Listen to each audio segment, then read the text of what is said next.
صحتك بالدنيا. هذا البرنامج برعاية مركز الدكتور بندوار عدنان محمد، الأخصائي في جراحة الوجه والفم والفكين. المركز مختص بالتجميل وزراعة الأسنان. الدكتور بندوار محمد يقدم كافة الخدمات السنية: تجميل الأسنان، معالجة الأسنان بأحدث الأجهزة والأنظمة، معالجة أسنان الأطفال ضمن المركز تحت التخدير العام، عمليات الزرع بأحدث الأجهزة والتقنيات، عمليات جراحة الوجه والفم والفكين بالأنظمة الأسنان بالمواد المستوردة والتقنيات الحديثة. أيضا تجميل الأسنان بطرق حديثة وسهلة. ولا ننسى ابتسامة هوليود الشهيرة. مركز الدكتور بندوار عدنان محمد، قامشلو بجانب مشفى الرحز والاستعلام. هاتف 433 226.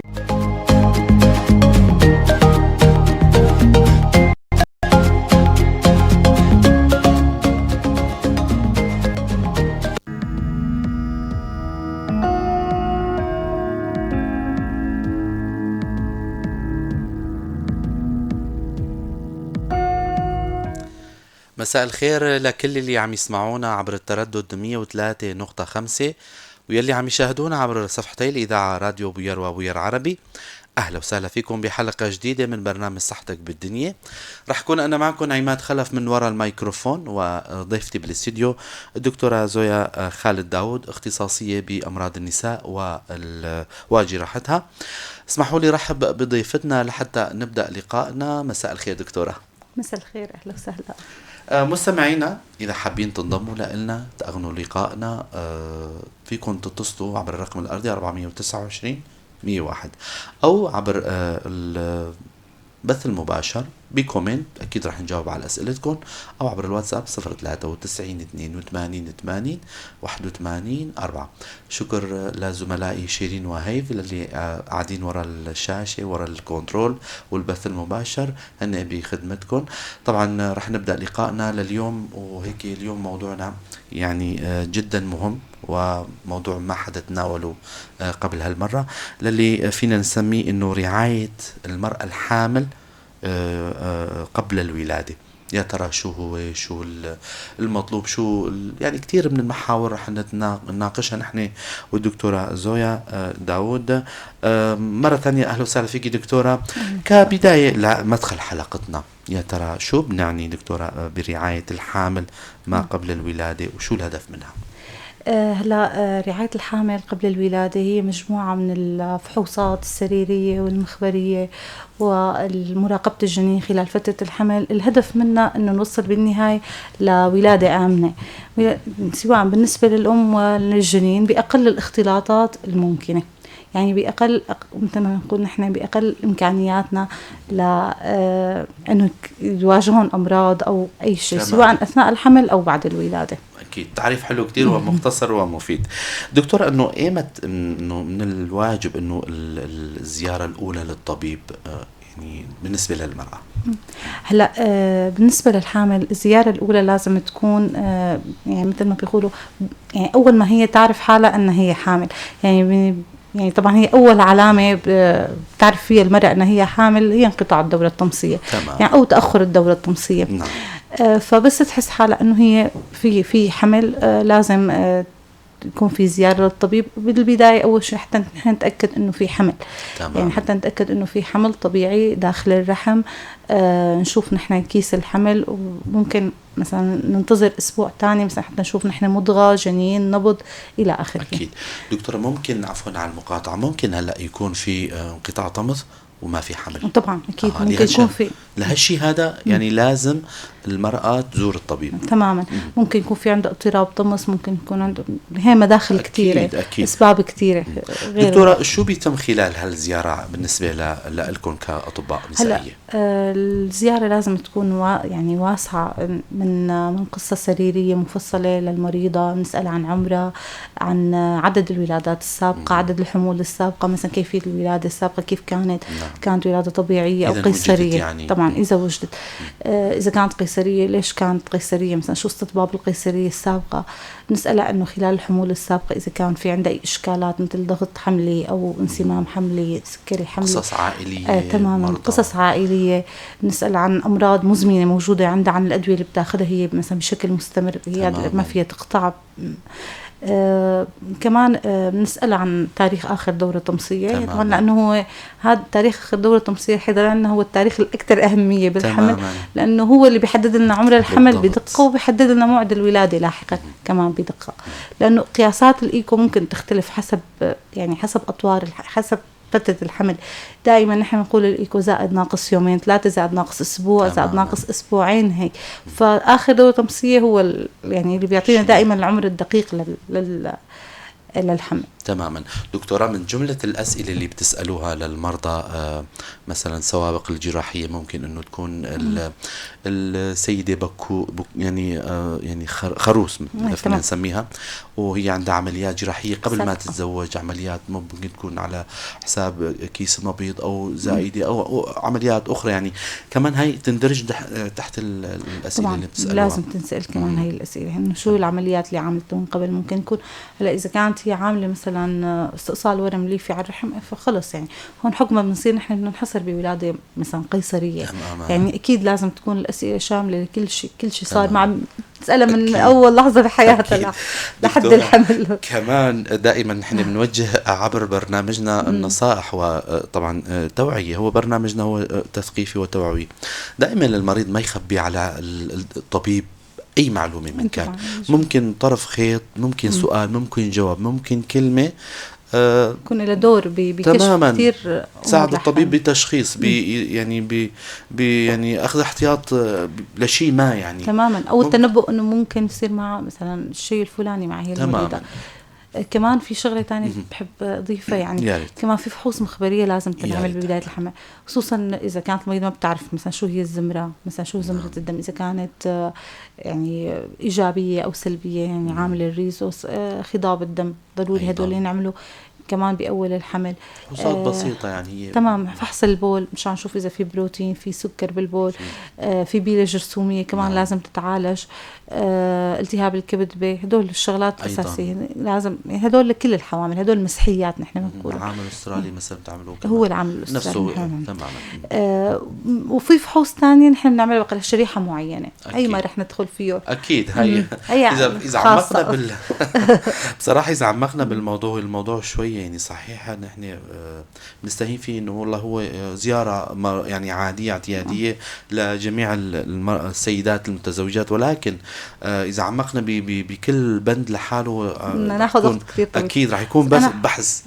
أنا حبيت هذا الموضوع أكتر شيء، وخصوصا يعني خلال القناة إني أحكي فيه، لأنه في كتير مرضى ما بيعرفوا هن إنه بالضبط لازم ينعمل لهم هاي الإجراءات كلها. حتى هن لما بيجوا أحيانا بيفكروا إنه نحن عم نعمل شيء زيادة، هو لا، هذا هو الشيء روتيني، الشيء الطبيعي اللي لازم ينعمل يعني على طول ودائما ولكل سيدة حامل. وكمان نسيت شغلة، لازم تاخذ له الضغط والوزن والنبض. أكيد هاي العلامات الحيوية لأنه هدول رح نقارنهم لاحقا، يعني هدول رح يتغيروا خلال الحمل، يعني خلال أسلاس الحمل. بظن حتى وزن طبعا الوزن لأنه هي له يعني مجال رينج يعني محدد، هذا الرينج المسموح، بس يعني إذا زاد عن هيك ممكن ينبئني بوجود وزمات، يعني ينبئني يعني في أحيانا نحن نكشف انسمام حمل من خلال زيادة وزن. تماما. يعني مثلا بتكون هي زايدة بالشهر مثلا أكثر من 5 كيلوات، فهذا الشيء ما طبيعي، يعني أكيد هذا ما وزن جنين يعني. أكيد. دكتورة، حتى سكر الدم كمان ضمن القائمة المطلوبة. ممكن سكر الدم إذا كانت المريضة عندها عوامل خطورة، تماما. يعني إذا كانت هي بدينة، كان عمرها كبير، كان عندها سوابق سكري بحمول سابقة، هيك هدول يعني بحالات خاصة. قصة عائلية ممكن يكون في سكر شبابي، ممكن يعني. طبعا إذا كانت هي مريضة سكري إجباري بدنا نعمل سكر. تماما. دكتورة، شو هن هالمصطلح اللي يعني إنه هن تواتر الزيارات خلال الحمل، يعني كل شهر مرة ولا أكثر ولا أقل من المفروض؟ يعني هي الزيارة الدورية تكون كل كم؟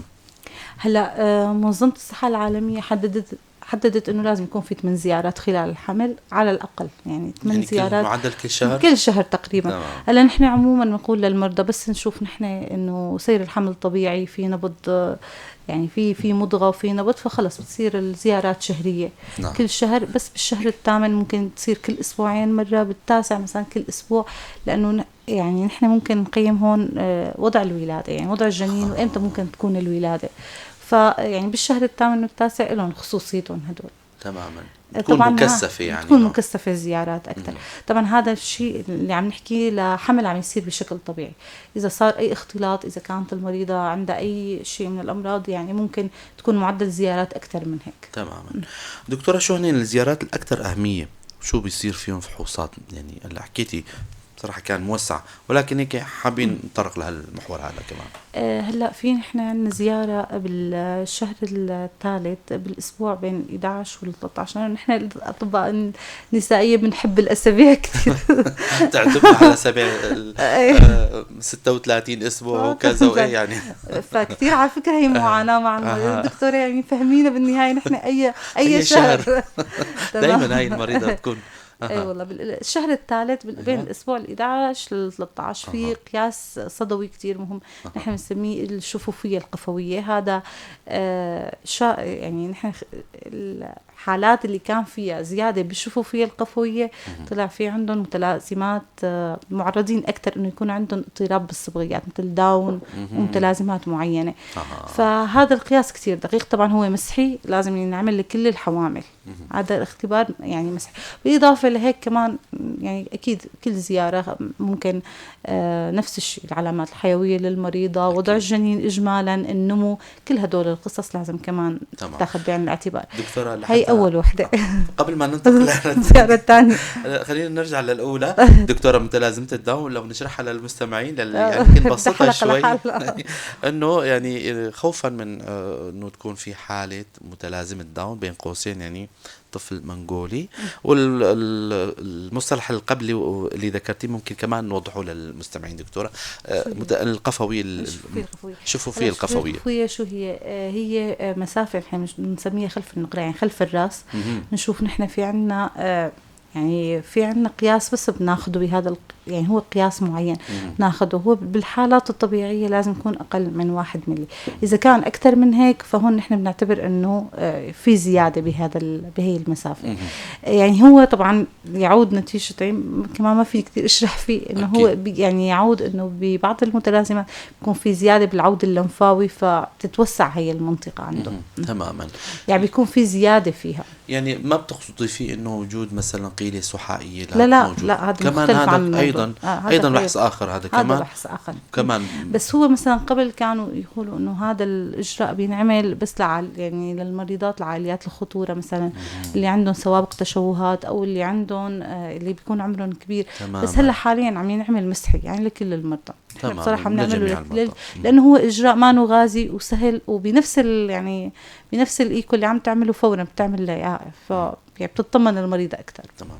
دكتورة، ذكرتي موضوع إنه الحمول العالية الخطورة، يعني عفوا هذول إن ضمنهم اللي عمرهم كبير.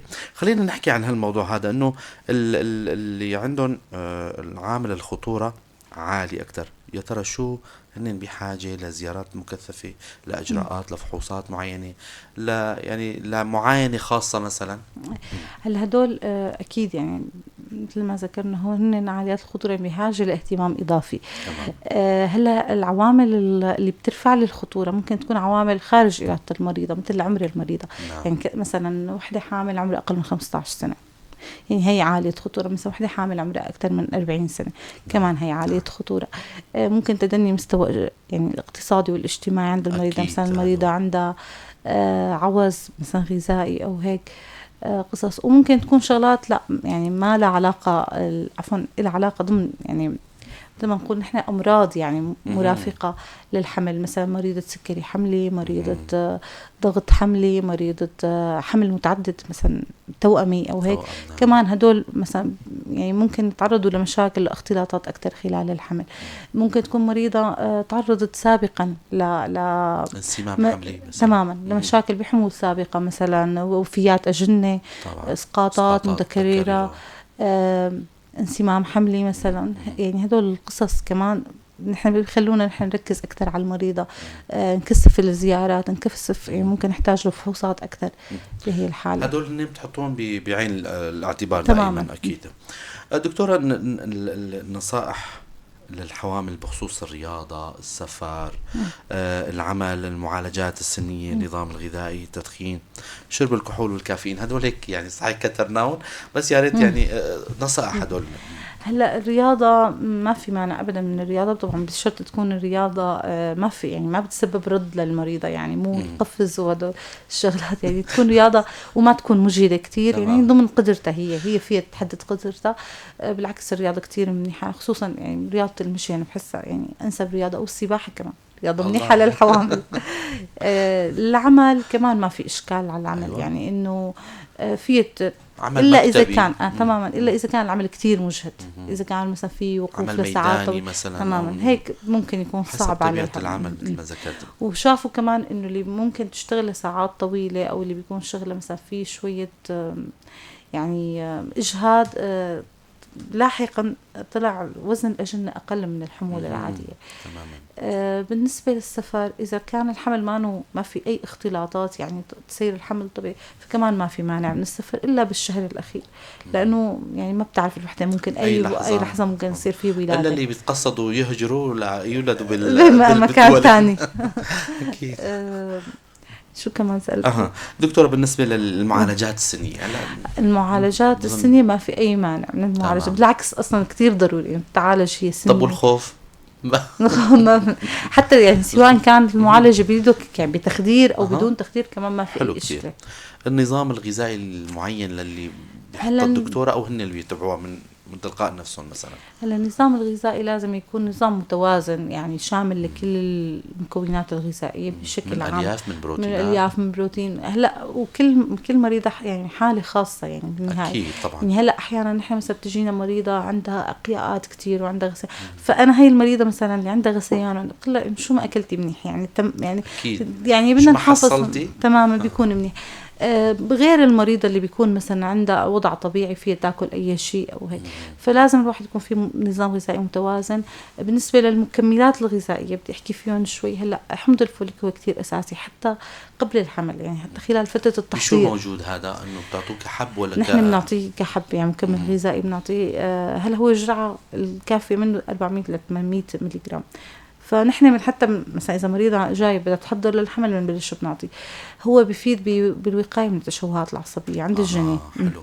وبينعطى أول 3 شهور بشكل كامل، يعني بغض النظر إذا هي عم تاخده أو ما عم تاخده من الأغذية. يعني هو نفسه التونيك زيت ولا لا تمام. هذا أول شيء. وممكن نحن لاحقا نضيف نحن مجموعة فيتامينات عامة، مثلا هي فيتامينات خاصة بالحوامل، أو مثلا إذا كان الخضاب قليل مثلا ممكن نضيف حديد. كلس إذا كانت المريضة عندها حمول متعددة وولادات متعددة فترات إرضاع طويلة، كمان هي ممكن نضيف مكملات غذائية، يعني طبعا حسب حاجة المريض. هذا الشيء بيدل على تقدير الطبيب تماما. أكيد. دكتورة، والتدخين والحمل؟ التدخين والحمل، الإقلاع عن التدخين أبدا. طبعا نهائيا ما بيشجعوا أبدا. هلا كتير له نتائج سلبية بصراحة على الحامل وعلى الجنين على حد. للأسف. نعم. أكيد في أرقام مسجلة يعني، وحالات. هلا نقص الوزن هو كتير يعني فوق، يعني مثلا مجرد أنا أحيانا تكون المريضة إذا كان وزن الجنين أقل يعني من المتوقع، فورا بقول أنت عم تدخن، تقول تطلع عن الدخن، تعترف يعني فورا هيك يعني. فأول شيء نقص الوزن، نقص وزن الجنين مؤشر يعني يعني هذا أول شيء ممكن يعني شكوا فيه يعني. تماما. كمان ممكن متهم بإسقاطات، متهم بوفيات أجنة، يعني كمان هدول متهم فيهم. بس اللي أثبت على الأكيد على التدخين إنه بيعمل نقص نمو جنين. طب دكتورة، هالشيء هذا طبعا ما بتوقع انه يكون موجود عندنا، ولكن شرب الكحول يعني بيأثر على. لا بصراحة احنا ما عم نسأل فيه حتى يعني ما موجود عندنا كثير. يعني بظن انه. اما الكافيين طيب دكتورة؟ القهوة مسموح من 2 ل 3، يعني فنجانين ل3 باليوم. تسمعون منيحة. طمنوا يعني حاجتكم يعني. دكتورة، قبل ما ننتقل للمحور الثاني، حابب أذكر مستمعينا للي هلأ جديد عم ينضموا لنا، للي عم يسمعونا عبر الموجة الFM، يلي قاعدين بسياراتهم، قاعدين ببيوتهم، هلأ هن عم يسمعونا وين من كان بمدينة القامشة وما حولها عبر التردد 103.5. انتوا عم تسمعوا برنامج صحتك بالدنيا. ضيفتنا بالاستديو أخذنا الحديث والأسئلة والمعلومات المشوقة، نسينا نذكركم بالأرقام. الدكتورة زويا خالد داود، اختصاصية بأمراض النساء وجراحتها، بالاستديو باستديو إذاعة بوير اف ام بشكل مباشر عبر التردد 103.5. أيضا عبر البث المباشر الأرقام واضحة عبر الشاشة وعلى صفحتي الإذاعة راديو بوير وبوير عربي. أكيد بأي سؤال خطر على بالكم بما يخص موضوعنا لليوم اللي اخترناه هو موضوع رعاية الحامل أثناء وقبل الولادة. طبعا الأخ ديا أحمد، ما بعرف ديا أمين أو مهم، هي بعد إنه شو علاج تضخم الرحم. ما بعرف إذا هالشي هذا موجود ولا لا، ولا السؤال هو موضوعي ولا لا، ما بعرف. ممكن إذا توضحي أكتر الأخت ديا أمين. أحمد، شو علاج تضخم الرحم؟ رح نسأل الدكتورة إذا في رد على تضخم الرحم. يعني تضخم الرحم هي ما يعني أكيد ما أنا حامل. أكيد ما أنا حامل. تمام. هو يعني لازم يكون له سبب. يعني ليش في تضخم بالرحم؟ يعني في ورم ليفي أو في أدينوميوز أو في أي شيء تاني. يعني هدول الشغلات بدهم تقييم أكثر. عرفت؟ تماما. ما في تحديد السبب لحتى نحدد نحن أكيد. طريقة العلاج إجباري بالعيان يعني مثل ما ذكرتي. دكتورة، طبعا الأدوية دائما الطبيب بيكون حريص وبحذر أثناء الحمل بإعطاء الأدوية. قبل طرح السؤال والإجابة على سؤالات كمان خلينا نرجع شوي لورا لفقرتنا اللي قبل شوي. كنا دكتورة نسائنا سابقا كانوا بيشتغلوا وبيولدوا وولادات طبيعية. طب بنشوف حالات كثير انه والله الدكتورة نصحت المريضة الفلانية انه تقعدي وتبركي وابدا ما تتحركي. يعني من شوي حكيتي بالعكس انه نفيتي هالكلام هذا، انه بالعكس لازم تعمل رياضة، لازم تتحرك، لازم كذا. يعني ما هالرياضات المجهدة والكذا. شو الرد على هالتطابق؟ يعني كيف بدنا نطابق هلا في حالات خاصة، في مرضى لهم حالات خاصة، مثلا المريضة عندها اسقاطات متكررة، مريضة بتعاني من نزف، مثلا عندها نزف اثناء الحمل، مثلا احيانا بيستمر النزف شهر كامل. هدول المرضى ممكن يكون وضعهم خاص، ممكن هي المريضة تضطر انه ضل قاعدة. مثلا مريضة معرضة لولادة مبكرة، مثلا بالشهر السابع صارت عندها يعني تهديد بولادة مبكرة. هل هي المريضة مثلا تعالجت وإلى آخره مثلا، يعني وصبتنا نحن المخاض، يعني بمعنى أنه وقفنا الولادة. بس بنفس الوقت بدك انت تنصحها يعني كمان لاحقا انه ما تأجهدي حالك، حاولي قدر الامكان راحه. يعني في حالات معينه هي حالات خاصه. بس بالعموم يعني عموم المرضى ما في، بالعكس الطلعه من البيت والعمل كله هذا بيأثر على الجانب النفسي، يعني بيرفع المعنويات اكثر. يعني تماما احسن من انه الواحد يضل قاعد بالبيت كل الوقت. لحتى نطمن دائما كمان موضوع انه لما المرأة يعني السيدة او الحامل تكون سعيده، اكيد الطفل كمان بيأثر أكيد. يعني دكتورة، نرجع لسؤالنا اللي طرحناه، موضوع الأدوية واللقاحات أثناء الحمل. هلا الأدوية بشكل عام يعني تجنب الأدوية قدر الإمكان، يعني هذا أول شيء بشكل عشوائي، وخصوصا الأدوية بالثلث الأول من الحمل، لأنه هي مرحلة كتير مهمة، هي مرحلة تشكل الأعضاء الجنينية. فهذا يعني خلال أول فترة من الحمل يفضل أنه ما تأخذ الحامل أي أدوية إلا طبعا باستشارة طبية، يعني إذا كان الموضوع جدا ضروري. في أدوية يعني خلينا نحكي إنه هي أدوية عامة ممكن موجودة بمتناول اليد، يعني موجودة عند كل العالم. سيتامول، هلا سيتامول مسكن آمن خلال الحمل، يعني فنحن حتى مريضاتنا إنه أي شيء صار معك أو هي فيك تأخذي سيتامول، يعني ما في إشكال. مضادات الالتهاب الغير الستيرويدية مثل البروفين، مثل ديكلوفيناك، هدول يفضل نحن نبتعد عنهم. هلا بالثلث الثاني بيعملوا نقص بكمية السائل، وبالثلث الثالث بيسووا انغلاق بالقناة الشريانية، يعني كمان يعني بيعملوا لي إشكال بالحالتين. طبعا هو مو بيحبي وحده بيعمل هذا الشيء يعني بجرعة معينة، بس إنه نحن بنفضل إنه قدر الإمكان نتجنبه خلال الحمل. الأدوية الالتهاب، هلا في أدوية مسموحة، رح أذكر أنا بس يعني مشان يعني إذا في حدا يعني هلا أحيانا نحن بنقول لهم إنه لازم تكون في استشارة طبية لازم. بس في عالم ما بتتقيد. هلا المنسلينات آمنة أثناء الحمل، مثل الأوغمنتين، يعني مثل الأوغمنتين، أموكسيسيلين، هدول الصادات آمنين، والسيفاسوبرينات كمان آمنين، السيفيكس كمان هدول آمنين أثناء الحمل. هدول الاثنين أكتر شيء أمان أثناء الحمل. ممكن تاخذ الحامل طبعا إذا في استطباب، إذا في داعي، ويفضل استشارة طبية أكيد قبل. وخصوصا لما المريضة بتزور طبيب آخر، يعني هي مريضة مثلا صابت بقريب بتروح بتزور طبيب معين يكتب لها أدوية، يا ريت إنه مراجعة الطبيب النسائية أفضل لها حتى هلا هو اللي عم تزور طبيب حتى لو ما باختصاص النسائية عم يطلب استشارة نسائية. بس وين المشكلة إذا وحدة راحت على الصيدلية لحالها وجابت دواء؟ هون المشكلة يعني هي نعم. أو إذا كان الدواء موجود بالبيت وأخذته هي تماما بشكل هون المشكلة. بس لا يعني مجرد ما هي عم تروح أو تراجع طبيب تاني وعم يعرف هذا الطبيب إنه هي حامل يعني إجبار بده يعمل استشارة تمام حتى يخلي مسؤوليته يعني بكل تأكيد. دكتورة، محورنا الأخير للقاء قبل ما طبعا نختم لقائنا دائما نحن نختمه بنصائح من الطبيب الضيف. إذا هلا بنسمع أحيانا مثلا مريضة حامل عملت لها عملية زايدة، مريضة حامل ديسك إسعافي فرضا، شو هن العمليات المسموح إنه تقدر الحامل تعملهم وبأي شهور؟ هلا بشكل عام اذا كان عمل جراحي اسعافي فنحن ما فينا نجبر. يعني هلا اذا كان في عندي انا التهاب زائد تماما مهدد للحياه مثل التهاب زائد دوديه اجباري يعني بدها استئصال حكما. هلا اذا كان في عندي عمليه ضروريه لكن فيني انا اجلها لبعد الشهر الرابع فكمان يفضل بعد الشهر الرابع طبعا.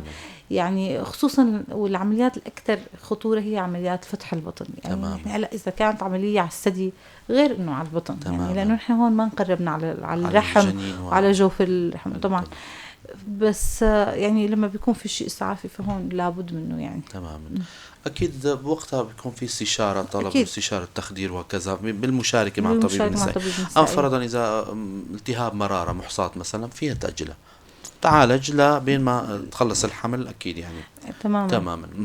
دكتورة، طبعا نحن قبل ما نشكرك على اللقاء الحلو والحضور الجميل حابين من عندك نصائح للسيدات والآنسات حتى باعتبار موضوعنا هو صحيح بيخص المرأة الحامل ولكن للي مقبلين على الزواج وللي يعني يسمعونا ويستفيدوا من هاللقاء هذا مجموعة من النصائح للسيدة الحامل. هلا بشكل عام مثل ما حكينا النصائح العامة للحوامل أي وحدة مثلا بتفكر كانت مدخنة وتفكر بالحمل أول شيء نبتعد عن التدخين، نهتم بنظام غذائي مناسب للصبايا كمان يعني المقبلات على الزواج مثلا في تحاليل معينة كمان لازم هي تعملها. أي سيدة تحس أو بتعرف إنه هي ممكن يكون عندها المرض فلاني قبل ما تتهيأ للحمل يعني مثلا قصور درق أو سكري أو في أي مشكلة عائلية كمان هدول الأمراض يفضل إنه ينكشف عنهم قبل الحمل وينضبطوا يعني حتى ما نعمل نحن أي إشكالات لا على الأم ولا على الجنين خلال فترة الحمل. فهدول الأمور يعني كتير ضرورية يعني بالنهاية يعني الحمل هي صحي شيء فيزيولوجي يعني بس بنفس الوقت المريضة يعني الحامل هي حالة خاصة بحد ذاتها يعني حالة فيزيولوجية بس خاصة يعني لأنه في اثنين هون بالقصة في أم وفي جنين ونحن دائما بتكون كل العلاجات بموازنة بين هاد وهاد. فلازم يكون قبل خلال فترة التحضير أو خلال فترة التهيئة للحمل تكون هي دارسة أمورها بشكل أكتر يعني. وهلا حاليا بحس إنه أغلب الصبايا كلهم مثقفين وكلهم عم بيتابعوا وكلهم عم يشوفوا الأخبار الطبية فبحب إنه دائما يكون في يعني اهتمام أكتر تخطيط أكتر يعني مو مثل قبل إنه يكون يصير الحمل بشكل عشوائي. تماما. ألف شكر لكم دكتورة زويا خالد داود على الحضور الجميل والمعلومات القيمة. أنتم مشكورين كتير سعيدة كتير باللقاء. شكرا لكم مستمعينا ومتابعينا للي انضموا لنا وسمعونا على أمل نلقاكم الأسبوع القادم ضيف جديد وحلقة جديدة. تفضلوا بخير وسلامة.